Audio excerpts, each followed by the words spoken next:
Hello and welcome to Byju's Exam Prep IAS. Before we start with our today's analysis, we have an announcement. Byju's Exam Prep IAS has initiated a new program called as the Big News under our YouTube channel.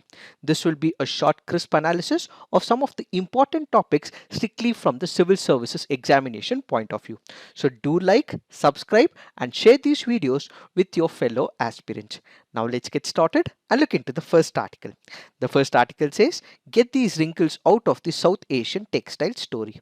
The article here is speaking about two important aspects. One, it speaks about the introduction of the fourth industrial revolution and its components into the textile sector. The other area it concentrates is on the growth of the textile industry in the South Asian countries, which includes Bangladesh, Pakistan and India. Let us try and understand what is the author trying to convey. First up, let's discuss about the adaptation of the fourth industrial revolution and its components into the textile industry. When we speak about the textile and the clothing industry, we face a lot of problems because of the intense human power and the lack of technology. As a result of excessive dependence on the human, what happens? There can be drop in the productivity, the efficiency can also drop as well, and ultimately because of the lack of technology into the textile industry, the amount of productivity may not be meeting the benchmark standards. Added to it, when it comes to the 21st century, products need to be more individualized and offered in more variations. Let me simplify this process for you. When we speak about the 21st century, we are in the social media era. All of us would want to look good. All of us want to try different outfits as well. We also want to try branded clothing as well. We also want to ensure that we have designer clothing as well, and nobody wants to buy clothing products purchased by another customer. This means that we require different types of clothing as per our own interest, and at the same time we also require the quality. We also want these products to be long lasting as well, and at the same time there is excessive competition in the 21st century. All this means that only the human power will not be able to change or transform the textile industry. So what we have to adapt is the technology. So when it comes to the fourth industrial revolution, what we have to do is slowly reinvent ourselves and bring in the components of the fourth industrial revolution into the textile sector. So the industry 4 may help the textile and the clothing industry to solve all these problems that we have just discussed. So what are the components of the fourth industrial revolution when it is adapted to the textile industry? When we speak about the fourth industrial revolution and its components, what are those? We have the Internet of Things. Then what we have is the big data. Then we also have the cyber physical systems. Then we also have the smart factories, and we also have the robotics as well. All these aspects, when it is infused into the textile industry, what we will have is the adaptation of the fourth industrial revolution. So basically the textile and the clothing industries will have to keep pace with the technological improvements and thereby gain its advantages. So what we have to do is to bring in these components into the textile and the clothing sector. Let me explain some of the components of this fourth industrial revolution. Let's take the example of intelligent manufacturing. What do we mean by intelligent manufacturing? Let's say for example, we have the RFID sensors which identify the product and the materials, whereby this garment will contain the entire information on how to make, iron, button, wash and pack. So basically an automatic recognition of individual objects are done by the radio frequency. So what are we doing here? We are making use of the radio frequency, and ultimately we are incorporating what is called as the intelligent manufacturing. Then we can also make use of packaging with the cyber physical systems as well. So this packaging process, which is done according to the information obtained from the RFID label, so that there is no human interaction with the cyber physical systems. We can also have robotics which can also be used, and ultimately when we use all these components of the fourth industrial revolution, the efficiency will increase, the productivity will increase, and ultimately the human error can be comparatively reduced. So basically, when we speak about the fourth industrial revolution into the textile industry, we are making use of the automation, robotics, artificial intelligence, virtual reality, whereby ultimately the product efficiency will be increased, and this will be a comprehensive restructuring of the textile industry. So what are the benefits when we have such a process embedded in the textile industry? The first important advantage happens to be the reduced time. So if there are humans, what it can also result is in the error. But if everything is automated, this will also reduce the time. So the delay process which was earlier present will also be reduced as well. So what we will have is reduced order delivery time when it comes to incorporating the fourth industrial revolution into the textile industry. This will also increase the agility as well. What do we mean by agility? So this will be faster. This will be in a much faster way than the traditional setup. This will further increase the transparency in the process. This will increase the quality of the clothing as well. Why? Because when it comes to the human interference, there can be a bit of error because of the human interference. But since everything is robotized, everything is happening on an internet of things, on artificial intelligence basis, everything is measured according to the dimensions. So the quality would be much better. This will increase the productivity, reduce the operational cost. Why? Because everything is being automated, and ultimately when the products are good, the customer would be happy, and there would also be customer satisfaction as well. These are some of the advantages when it comes to the fourth industrial revolution components being incorporated into the textile industry. However, there are some major challenges when it comes to this particular issue. What are these major challenges? According to the Asian Development Bank, it anticipates the challenges of job losses and the disruption. What would happen if everything is being worked by the machinery? If it is the robots which are doing everything, what would be about the humans? Where will the humans go? This will ultimately mean that if there is a large scale automation that comes into the picture, the humans will be the major sufferers as the unemployment crisis can increase. As of now, we have 7% unemployment rate. India also faces the challenge of job creation in the face of increased automation. But if these components are added as part of the textile industry, this will further exaggerate the very idea of unemployment crisis in India. So the first major issue happens to be the job losses and the disruption. The second major concern or the challenge is with respect to the initial investment cost. What do we mean by it? When we have to incorporate the fourth industrial revolution components, what we require is a cyber physical system. We require the robots. We require the 3D product design. We require the sensors. We require the big data infrastructure. We also require everything to be integrated. This will not come easy. This will be a very costly process. So initially, if we have to set up such an infrastructure, it will be a costly affair, which happens to be a major challenge. The third is with respect to the privacy and security. Even though there are many studies have said that this might not be an issue, but we know for the fact when there is big data coming into picture, when there is artificial intelligence coming into picture, when there is cyber norms that are established, there could be a problem to the privacy and security of the data. Then we have problems with the technical challenges. What are the technical challenges? One, we do not have the skilled power. Whenever we are making sure that we are shifting towards the automation or towards the big data, what we require is the skilled number of people. When you look into the textile industry, as of now, people who are working in the textile industries are not skilled labor.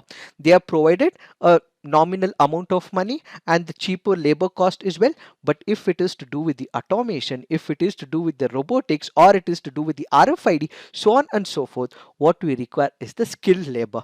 That is the major challenge. So technical people incorporated into this sector and finding them and tuning them to this particular area will be another major challenge. And finally, as of now, we do not have a global standard, which means that this particular industry industry has not developed one uniform platform, one standard which can be uniformly applied in multiple industries of the textile industry. So basically, since we do not have a global standard for the textile industry, setting up this as the benchmark will be a costly affair.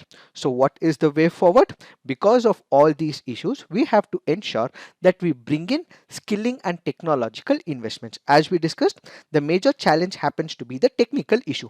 People are not aware about it. So the main problem that we have is skilling. So people have to be provided the skill training, and at the same time, what we require the most is the education.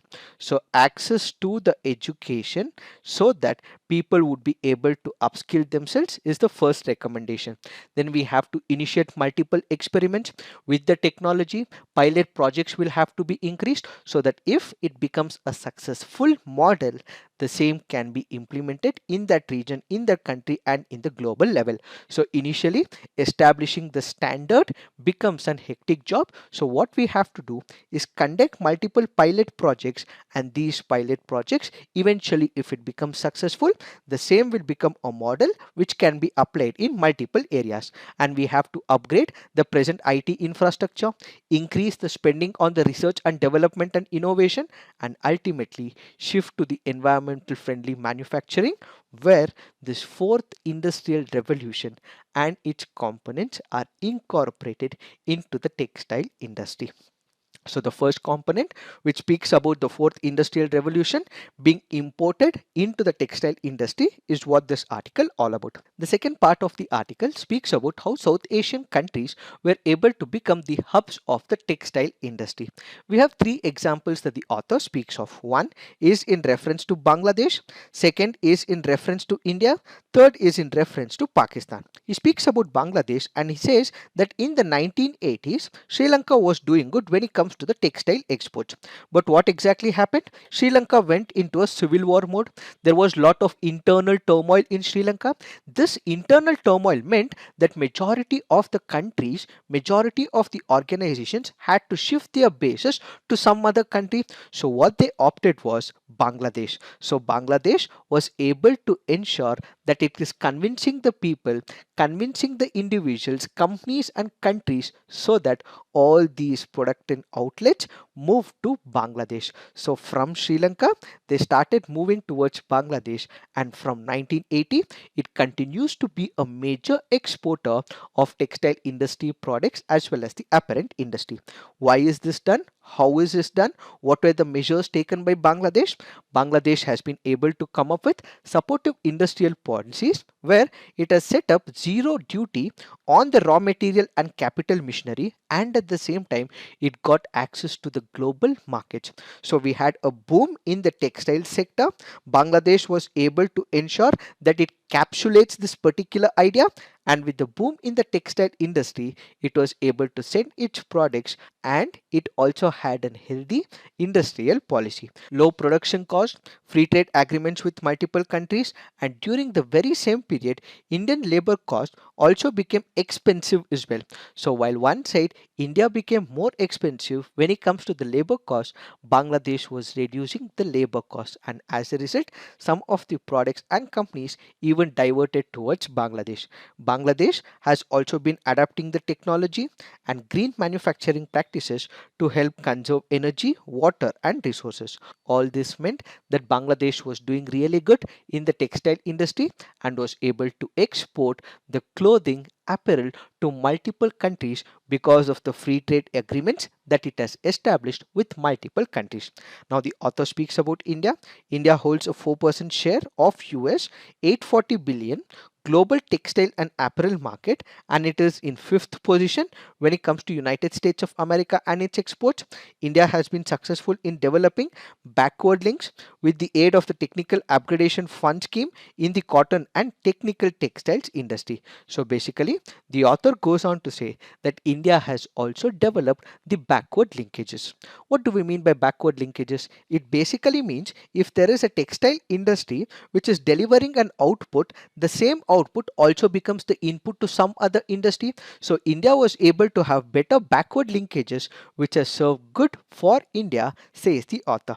And when it comes to Pakistan, he says it also saw a 24.73% in textile exports, bagging an amount of US $10.933 billion when it comes to its products, and Pakistan remains very focused on cotton products and it falls behind due to skilling and policy implementation issues. So the author in this case asks all these countries to diversify with respect to the technology, increase the client base, ensure the skilling to the people, and at the same time bring in compliance, transparency, occupational safety, so that there is sustainable development of the textile sector, is what is this article all about. Now let's look into the next article. This article says harm in the name of good. Let us try and understand what is this article all about. When we look into the context, we have the United Nations General Assembly which has proclaimed March 21 as the International Day of Forest to celebrate and raise awareness about the importance of the forest. What is this International Day of Forest? What is the importance of it? What is the importance of the forest? What are different themes selected by the United Nations? And what is the importance of forest to the humans has all been explained in our big news segment. So what is that you have to do? Watch these videos to understand what is this International Day of Forest. But what would be our focus today? Our focus would be the government has initiated number of schemes and programs with respect to the afforestation. Is it being implemented? If it is being implemented, what are the major challenges when it comes to its implementation is what is this article all about. Let us try and understand what is the author trying to convey.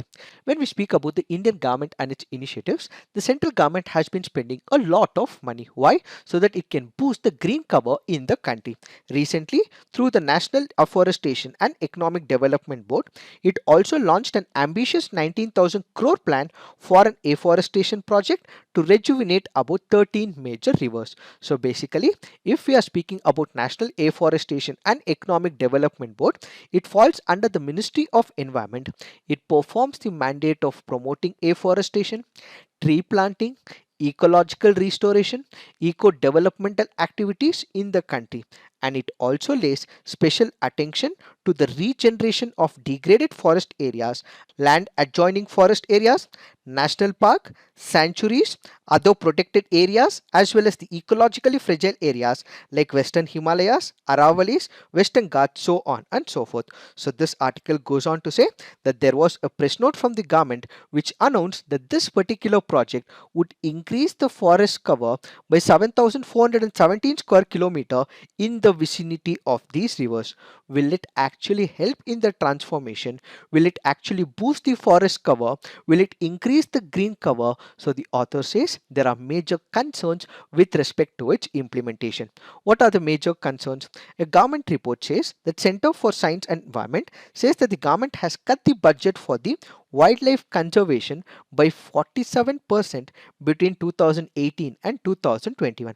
On one side, we are increasing the budget or the money with respect to one program, but on the other side, we are also decreasing the money. This also means reduced support for the forest and other habitat protection as well. So on one side, we are increasing, on the other side, we are decreasing. So it is not helping the purpose, says the author. Added to it, when we speak about planting trees, it will help store the carbon and reduce the pollution. This we all know about it. When you consider an area, what happens? Let's assume this is a forest. You would have different kinds of trees. So what would happen? You remove the trees from this particular area where deforestation is happening, and you also plant some other tree in another area. So in this particular area, you had a tree which was able to capture the carbon, but if you plant some other plant in that particular area, will it help? No. Let's say for example, you had the banyan tree. You chop off the banyan tree. In the banyan tree's place, you put a neem tree. Will it help? No. And at the same time, when we speak about the banyan tree or a huge tree that is existent in that particular area, it would also prevent the landslides. It would also help in controlling the soil erosion. It will also help in soil fertility as well because of its branches, because of its root structure. But when you plant some other tree will it help in that particular area? No. So the author in this particular case says that afforestation alone does not work. Instead, what we have to do is to find out what were the trees growing in that particular area, and if afforestation is done, only those trees and plants will have to be substituted. So it is not just random tree, a random plant being introduced into that particular region, but instead the same tree and plant which is present in that particular area will have to be introduced. When we say native plants, there are number of native trees and plants when it comes to India. Let's say for example we have neem, people, banyan, anjan, all native to India. But within India there are different regions, so you cannot bring banyan tree to a region where banyan tree is not grown. So you cannot also bring neem tree to a region where neem tree is not grown. So what is in that particular area, in that localized biodiversity region, only those trees and plants will have to be introduced. So remember, it is just not about putting in the plants afforestation, but trying to understand the local diversity, trying to understand the local plants, and only these plants which have a local significance will have to be introduced in that particular area as part of the afforestation program.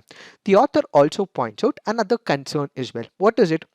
Let's say for example there is a grassland, let's say in the remote areas of Rajasthan where you also had the Indian bustard. If these grasslands are replaced by plants, what would also happen? The conversion of the natural grasslands to wooded areas through tree planting will also not help. There will be number of species which will be dependent on the grasslands. So in a grassland area you cannot bring wooded plants. Why? Because this will lead to destruction of those species which are reliant on the grasslands. One such example that we can take off is the great Indian bustard. As of now, because we have chopped the grasslands, we have bought in new species of plant. What has happened is that the great Indian bustard is close to extinction, and we have very few individual great Indian bustards in that particular area. Had it been the grasslands, it would not have impacted, but because grasslands were chopped off, we bought in new types of wooded plants in this region. This has led to extinction of the species. So basically the author goes on to say that if we are bringing about an afforestation, identify the local region, identify the biodiversity in that region, and only introduce those plant species which are required for that particular region. If you are introducing new ones which are not suitable for that particular area, it will harm not only the plant area, it will also harm the animal species. The landslides may occur, and ultimately the humans may also suffer, says this article. So what is the way forward? The author in this case says make tree planting activities friendly to the local biodiversity. As we just discussed, planting those trees that are suitable for that particular area. We have to make sure that there is native vegetation and the biodiversity which is respected. And the author also suggests a new proposal called as the assisted natural regeneration. What is this assisted natural regeneration? Basically, this is about helping to restore that ecosystem. How do we do it? It is a blend of what? On one side there is afforestation, so what we actually do is engage in planting.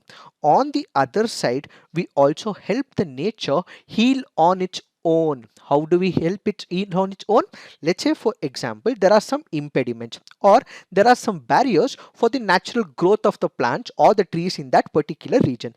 Eliminating these barriers will be the major advantage. So on one side, what we are doing is increasing the plants in this area. So what we are doing is afforestation, and at the same time, if there are impediments, there are barriers for the natural growth of the plants and the trees, the same should be eliminated, the same should be removed from that ecosystem. So assisted natural regeneration is a blend of natural as well as artificial, where there is afforestation and removing the impediment when it comes to the natural growth. Scientific studies have shown that natural regeneration absorbs 40 times more carbon than plantations and host a lot more biodiversity. So going forward, we have to ensure that we respect the native vegetation and biodiversity, and we also have to incorporate the assisted natural generation, whereby people should also be given an awareness about these impediments and barriers so that this can be completely eliminated from the system. It is this that we have to understand in reference to this article. Now let's look into the next article. This article says two freedoms and the hijab in our midst. Let us try and understand what is the author trying to speak about. We have discussed about the hijab issue in the last couple of days. What is our focus today? Our focus today would be to understand some of the important concepts of freedom, and the article also makes a mention of the social contract. Let us try and understand what are the concepts of freedom the author is trying to convey and this very meaning of the social contract. When we speak about freedom, there are two types of freedom according to the author. The author says the first type of freedom is the individual's freedom. What do we mean by individual freedom? Let's say, for example, with respect to the hijab case, if there is a woman who on her own decides that she has to wear an hijab, whether she wants to wear a hijab or she does not want to wear an hijab is ultimately the decision of that particular individual. So this is one form of freedom. So you decide, that individual decides whether that particular person has to wear a hijab or not. So this is one part of the freedom.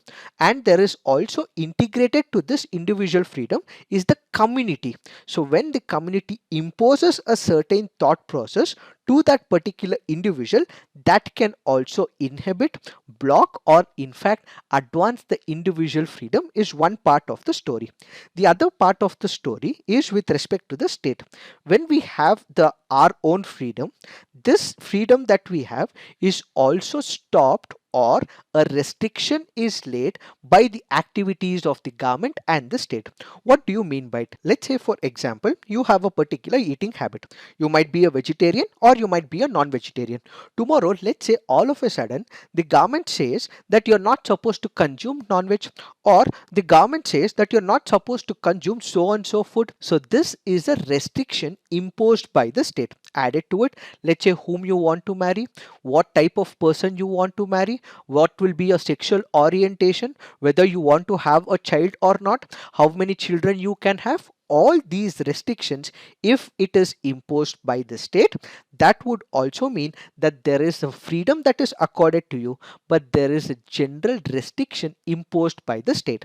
On one side, when we speak about the individual freedom, what you decide is on your own. There is no external pressure, but at the same time, when you also speak about freedom, there can also be restriction imposed by the government as well as the state. This what will lead to what is called as the liberal state or the illiberal state. What do we understand by liberal state? In that particular state, what you will have is maximum individual freedom. There are very minimal restrictions imposed by the state. In that case, what you will have is a liberal state. So a liberal state is where you have a country and its government which will not impose much of restrictions on the individual. So maximum emphasis is given to the individual freedom. Then we also have something called as the illiberal state, where there will be maximum restrictions imposed by the state on the individual. So when the private sphere is kept completely minimal, citizens have to give up a lot of rights. That is what is called as illiberal state. So when it comes to the liberal state, the restrictions imposed by the state is comparatively less. When it comes to illiberal state, the number of restrictions imposed by the government will be comparatively more. This is where the author brings into a concept called as the social contract. Before we understand what the social contract is, let me also give you some of the theories of the human rights. What are we speaking about? We are speaking about rights. What are these rights? These are the entitlements that you own. These are the actions that you are allowed to do within a permitted sphere. So when we speak about human rights, what are these rights? There are different types of theories. One theory is what is called as the natural law theory. What is this natural law theory? Let's say, for example, by the gift of the nature, you are given some rights which are inalienable.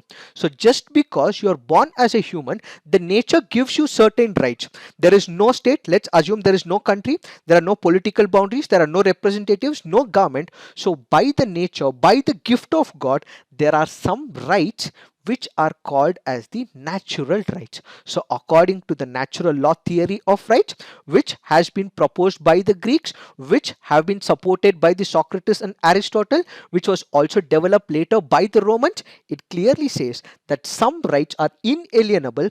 They are given by the nature. Those rights are called as the natural rights. So this is part of the natural law theory. Then we have something called as the social contract theory. What do we understand by social contract theory? This is where you have two principles coming in. One, you have the individuals. These individuals together form a community. Then you also have the government and the state. What exactly happens?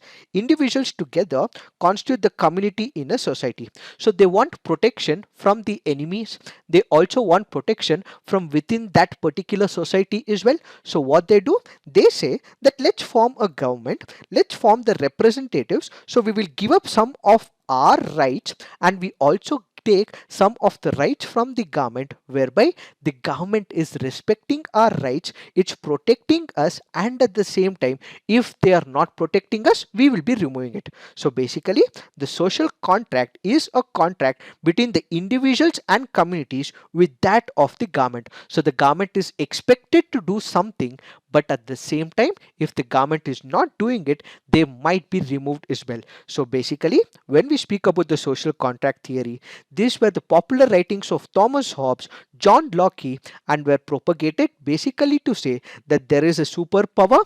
This superpower is in the form of a government. So this superior power will ultimately control its subjects. Subjects give away certain powers to the government, and indeed the government control these subjects who are part of that particular region. So this particular concept clearly goes on to say that the governments are constituted to protect the rights, and at the same time there are community goals as well.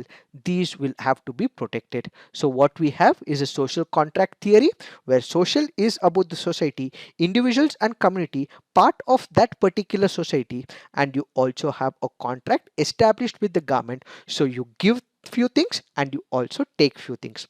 And we have another theory called as the positivist theory of rights. What is this positivist theory of rights? Basically, it goes on to say that if there are few rights, if there are few obligations, if there are few laws that are created by a superior body which is given permission by the people, irrespective of what the law is, the positivists say that people will comply by those laws. If people are electing a certain section of the people as representatives, these representatives form the government, whether it is good or bad, whether it is not in sync with their thoughts or not. What they do is just follow these laws implemented by the representatives, says the positivist theory of rights. And the rest of the article may not be important from the civil services examination point of view, because we've already discussed most of the aspects with respect to the hijab issue.